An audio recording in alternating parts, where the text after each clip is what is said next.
Assalomu alaykum, hurmatli kuzatuvchilar. Biz hozir navbatdagi obyektimiz ipoteka bankini hozir interior dizayn ishlari ketyapti. E'tibor beradigan bo'lsangiz, ikkalasi ham bitta obyekt, bitta xona. Mana shu joyda bu bizdan avval qilgan insonlarni, ya'ni ishlari hisoblanadi. Buni hatto kamchilari va o'zimizgina maqtanish kerak-da, o'zimiz qilgan ishimizni maqtamasa kim maqtaydi biz ishimizni. Bu o'zimiz ishlarimizni foydali, afzalli taraflari va qulayli taraflarini, chiroyli taraflarini bir sizga aytib o'tishga harakat qilamiz. E'tibor bersangiz, bu xonada ikkalasi ham mana ko'rib turganingizdek bitta xona, ro'parada ikkita deraza, bu yoqda ikkita deraza, o'ng tarafda televizor, mana mebellar joylashini почти bir xil turibdi. E'tibor bersangiz, bu joyda xonalarda yorug'ligi, xonalarda ranglari eski uslubda, bir yoqimsiz uslubda ishlangan.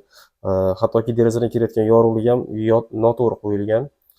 Bu yerda e'tibor berayotgan bo'lsangiz, mana yorug'liklar juda yomon. Hatto bu joyda isitish tizimi, radiatorlar ham qo'yilmagan, chiroqlar yaxshi yoritish uchun qo'yilmagan.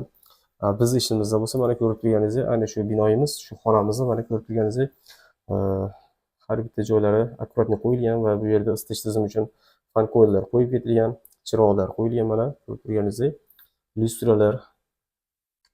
Keyingi xonasi bu переговорный, kichik переговорный xonasi hisoblanadi. Bu taraflarimiz mana boshqa kadrlari.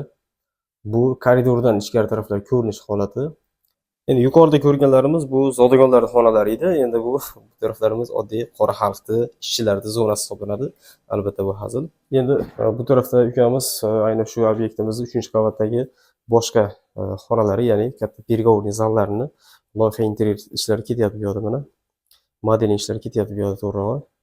Agar sizlarda ham mana shunaqangi xizmatlar bo'lsa, xususiy obyektlar bo'lsa, har qanaqangi obyekt, misol uchun uchastkalar bo'ladimi, hovlilar bo'ladimi, villa bo'ladimi, dachalar, misol uchun katta-katta obyektlar, gostinsa, banklar, shunga o'xshash katta obyekt bo'ladimi, noldan planirovkasi, tuman arxitekturasidan ruxsat olib berishlik.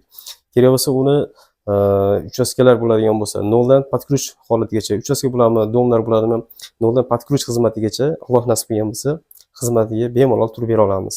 Va bizni kuzatishda davom etinglar. Keyingi videolarimizni bu obyektlarimizni bitishlari, kerak bo'lsa borib obyektlarda ish jarayonlarini ham sizlarga ko'rsatishga harakat qilamiz.